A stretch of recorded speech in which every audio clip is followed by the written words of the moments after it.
For this video, we're going to be talking about suppositories. Rectal suppositories may be an uncomfortable subject for some, but sometimes they are necessary and they have been ordered by the physician. Sometimes the DSP may have to do this. The first thing we're going to do is make sure our work area is clean and wash our hands. We're going to review the MAR. We're going to identify our person. In this case, it's Jack Armstrong. We're not going to be demonstrating, but we'll be discussing exactly how to go through the whole procedure.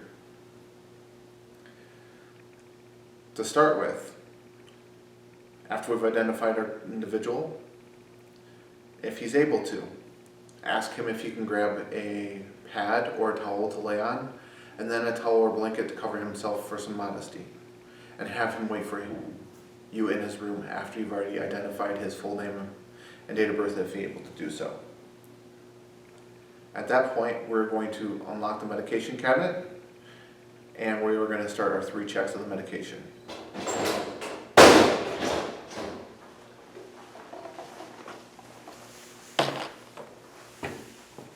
For our first check, we're going to make sure that the bottle stays over the box and we're going to fully read the orders. Medication for Jack Armstrong, preparation H suppository. Insert 1 rectally at bedtime for 8 days. See KY jelly note below. KY jelly lubricant. Dip suppository tip and glove finger tip into lubricant before insertion. Jack Armstrong, preparation H suppository. Insert 1 rectally at bedtime for 8 days. We're going to find our KY jelly as well, since that is part of the order. Now that our first check is complete, we can take the preparation H out of the box and do our second check. Jack Armstrong, preparation H suppository, insert 1 rectally at bedtime for 8 days. See KY jelly note below. KY jelly lubricant, dip suppository tip and glove finger tip into lubricant before insertion. Jack Armstrong, preparation H suppository, insert 1 rectally at bedtime for 8 days. That is our second check. This time, we do not need gloves to pull this out because this is clean. It is in a foil wrapper. We are going to get a clean medicine cup and set that aside. We are going to do our third check. Jack Armstrong, preparation H suppository, insert 1 rectally at bedtime for 8 days. See KY jelly note below. KY jelly lubricant, dip suppository tip and gloved fingertip into lubricant before insertion. Jack Armstrong, preparation H suppository, insert 1 rectally at bedtime for 8 days. We're going to ensure that this is a preparation H suppository. In this case, it does say hemorrhoidal suppository. We're going to partially open the suppository. Not enough to break the seal, but enough to where we can grab that with glove fingertips and possibly prevent us from ripping the gloves if we were to try to tear the foil once we got to Jack's room. At this time, we can lock up the medications.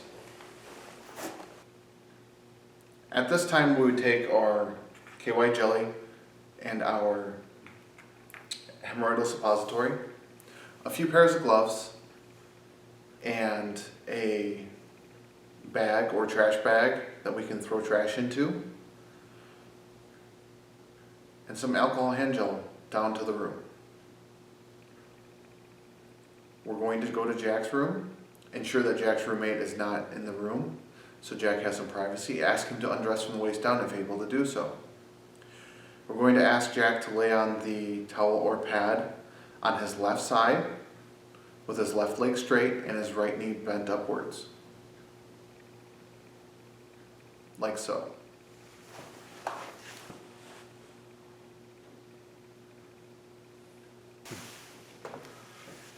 We're going to have our gloves on. We're going to insert the suppository tip into the lubricant as well as our tip of our finger. We're going to push on Jack's right buttock with our non-dominant hand, and then we're going to insert the suppository in 1 inch past the sphincter muscle. We're going to remove the finger immediately, release the buttock, and have Jack or your individual clench down on the medication to make sure that it stays in place for 15 minutes. Immediately after, if there isn't obvious mess happening, we can remove our gloves, use the hand sanitizer to wash our hands briefly, and put new gloves on. And then at the end of the 15 minutes, we'll have gathered our trash and we're ready to exit the room. When you return to the med room, you're going to thoroughly wash your hands, and you are going to document in the MAR that you provided the medication. Lastly, we always observe, report, and record the person's response to all medications that we provided.